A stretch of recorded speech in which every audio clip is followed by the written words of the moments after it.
Hola, comenzamos la corrección de la guía del mes de agosto de microorganismos.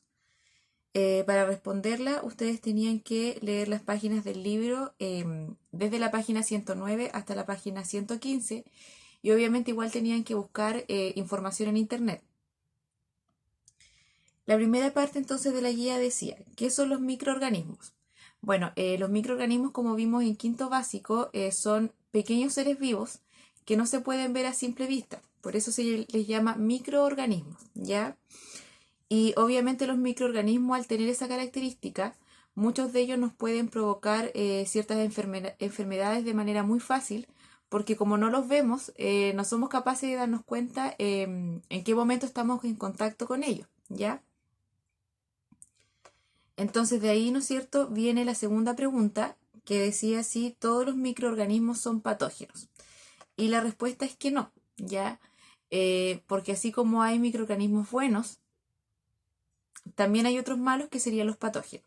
Los microorganismos patógenos son microorganismos que pueden provocar alguna enfermedad, ¿ya? Por eso, en el fondo, son los microorganismos malos, ¿ya?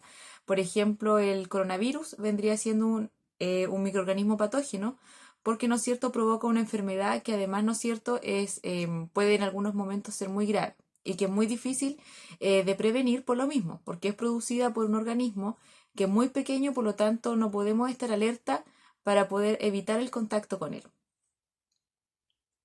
Después, la segunda parte decía, completa las siguientes afirmaciones con las palabras que estaban ahí, que eran hongos, agentes patógenos, ADN, núcleo, bacterias, células vivas, unicelulares, virus, esporas y membranas. ¿Ya? Antes de completar esta parte, aquí voy a hacer una aclaración y para eso voy a volver a la pregunta número 1, que decía qué son los microorganismos, ¿ya? Los microorganismos son seres vivos muy pequeños, ¿ya? Y en la naturaleza existen 3 tipos de microorganismos, pero 2 de ellos son en el fondo oficialmente microorganismos, que serían las bacterias y los hongos, ¿ya? ¿Por qué? Porque las bacterias y los hongos están formados por células, ¿ya? La bacteria está formada por una célula y los hongos, pueden haber hongos unicelulares formados por una célula y también hongos pluricelulares que están formados por más de una. Pero hay un tercer microorganismo, entre comillas, que sería el virus, ¿ya? ¿Y por qué digo entre comillas? Porque el virus no es un ser vivo, ¿ya? Pero se le une al grupo de los microorganismos muchas veces porque en el fondo son capaces de provocar enfermedades. Pero un virus, ¿no es cierto?, no es un microorganismo porque en el fondo no está formado por células y además no se puede reproducir por sí solo.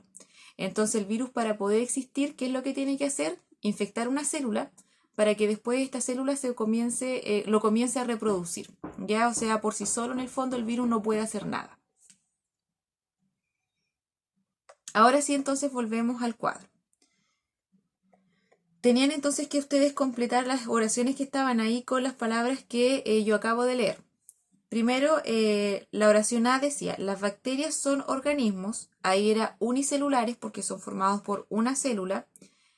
Después, ahí era sin núcleo porque están formados por células procariontes, ni clorofila. Porque recuerden que la clorofila es una característica de las células eucariontes vegetales. Después la B, ahí era virus, a diferencia de las bacterias, no son células, como yo les decía, no son seres vivos. Están formados de la misma sustancia que el núcleo celular, y ahí era ADN, porque el virus obviamente no está formado por una célula, pero sí tiene algunas características de ella, que es tener un material genético, y justamente es ese material genético el que ingresan a una célula para poder infectarla. Después la C decía, ahí eran los hongos, normalmente son multinucleados, eso quiere decir que tienen más de un núcleo. La D, los virus se reproducen solamente ahí era dentro de una célula viva, ¿ya? Lo que les decía anteriormente, porque de esa forma la célula en el fondo va a hacer el trabajo de reproducción por el virus. Después la E, los hongos se reproducen por medio de, ahí era esporas. Eso tiene que ver con la actividad que venía a continuación, ¿ya? La F, las pertenecen a la clase procarionte debido a que su ADN no está rodeado por una. Ahí eran las bacterias pertenecen a las clases procarionte debido a que su ADN no está rodeado por una, y ahí era por una membrana, ¿ya? La G, ahí era agentes patógenos, que tenía que ver con la pregunta 1, son microorganismos capaces de enfermar a otro organismo, ya sea una planta, un animal o un ser humano, ¿ya? O sea, son los microorganismos capaces de provocar enfermedades, o sea, repito, son los microorganismos malos. Y ahí también dice algo muy importante, de que un microorganismo patógeno no solamente va a enfermar a un ser humano, ya, sino que puede también enfermar a un vegetal o puede enfermar a un animal. Después, en la segunda parte decía, observe las siguientes imágenes de distintos mecanismos de reproducción. Reconozca a cuál está representando, explíquelo brevemente y señale qué microorganismos utilizan este método de reproducción. Ya, acá teníamos 3 métodos de reproducción, pero solamente podían pertenecer a las bacterias o a los hongos. Ya había un microorganismo que tenía 2 mecanismos de reproducción. Ya, vamos con la imagen número 1. Ahí el mecanismo de reproducción era la esporulación. ¿Ya? Organismos que lo realizan son los hongos. ¿Y en qué consiste? Ya, esto es muy sencillo. Tenemos la primera célula que se ve ahí, que es la célula o el hongo madre. El hongo madre después en su interior comienza a generar muchas copias del núcleo. ¿Ya? O sea, cada pelotita que se ve adentro del hongo vendría siendo un núcleo. Después entonces esas copias de los núcleos se van a transformar en esporas. Y cuando hay una cierta cantidad de esporas, entonces el hongo, ¿no es cierto?, los libera, el hongo madre, y estas esporas caen al ambiente y ahí se pueden generar otros hongos que van a ser iguales al hongo inicial. Después la segunda imagen correspondía al mecanismo de reproducción fisión binaria. Organismos que lo realizan, ahí eran las bacterias. ¿Y en qué consiste? Aquí también tenemos, ¿no es cierto?, a la bacteria o a la célula madre, que comienza primero en su interior una duplicación de su material genético. Después, ¿no es cierto?, una vez que se forman estas 2 copias, la célula madre comienza a dividirse hasta que finalmente se forman 2 células hijas o 2 bacterias que son completamente idénticas.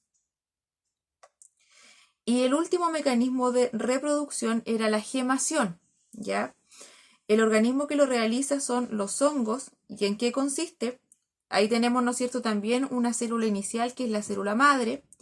La célula madre, ¿no es cierto?, comienza a generar una pequeña protuberancia o como un granito más pequeñito, ¿no es cierto? Y luego ese granito más pequeño comienza también a tener una copia del material genético. Finalmente, cuando se tiene toda la copia del material genético, este granito o esta protuberancia que se llama yema se separa de la célula madre y después va a comenzar a crecer y va a quedar de la misma forma que el hongo inicial. Después la tercera actividad decía, observa las siguientes imágenes de virus y reconoce a la clase que pertenecen y descríbelos brevemente. Ya. El primer virus, ahí, que es este, ya, era el virus helicoidal. Ya, ¿por qué se llama helicoidal? Porque, si ustedes se dan cuenta, bueno, este es un virus, obviamente en su interior tiene material genético, pero la cubierta que lo protege, que es de proteína, tiene forma de hélice, ¿ya? Entonces, por eso que se le llama el virus helicoidal. Los virus, como aquí se dieron cuenta, por lo general se van dividiendo en clases según su forma, ¿ya? Entonces, todos los que tengan forma de hélice van a ser virus helicoidales. Ya, el segundo virus, bueno, de hecho el nombre salía ahí en la imagen, eran los bacteriófagos. Y la descripción es que aquí también. El bacteriófago tiene una especie de cabeza que también, ahí es donde se contiene el material genético del virus. Y esa cabecita igual tiene una cubierta en forma de hélice. Pero aquí la diferencia es que además este virus tiene forma de patitas que se llaman vainas, ¿ya? Y también fibras. Y estas le sirven para poder adherirse a la célula que van a infectar. Y no a cualquier célula. Los bacteriófagos tienen otra característica, es que solamente infectan bacterias. Por eso el nombre.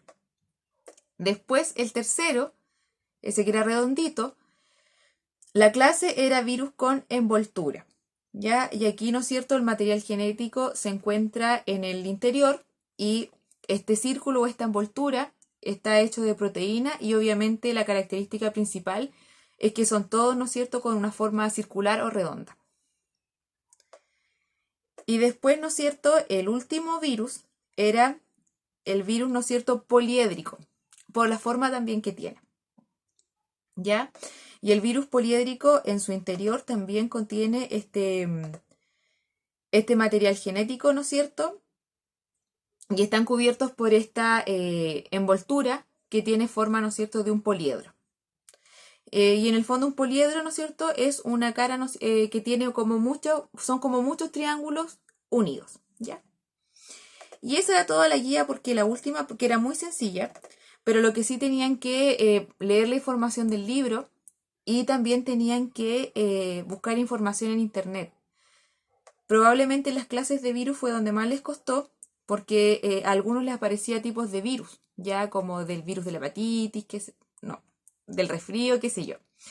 Pero no, yo quería las clases. Entonces ahora ustedes saben que existen 4 clases de virus que son los helicoideales, los bacteriófagos, los poliédricos y los con envoltura. Y los saben ya identificar y las características de cada uno. También, ¿no es cierto?, aprendieron los mecanismos de reproducción que tienen los virus, las bacterias y los hongos. Y también aprendimos, ¿no es cierto?, que era un microorganismo. Sabemos que son seres vivos de menor tamaño, que no se pueden ver a simple vista, por eso micro. Sabemos que el virus en sí no es un microorganismo porque no está formado por una célula, por lo tanto no es un ser vivo.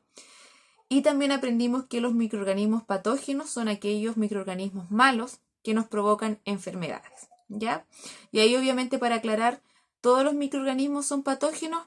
No, porque como vimos nosotros en quinto básico, hay microorganismos que ayudan a nuestro cuerpo a que se realicen las funciones vitales como la digestión, hay otros microorganismos que ayudan a fabricar alimentos, ¿ya? Y la última parte de la guía es en donde ustedes tienen que grabar un video y explicar brevemente los microorganismos que estudiamos, que serían las bacterias, los hongos y los virus, ¿ya? Y ahí dice que el video tiene que tener como máximo 7 minutos y un mínimo de 4 a 5 minutos no más, ¿ya? Así que nos vemos el otro mes y eso sería. Chao.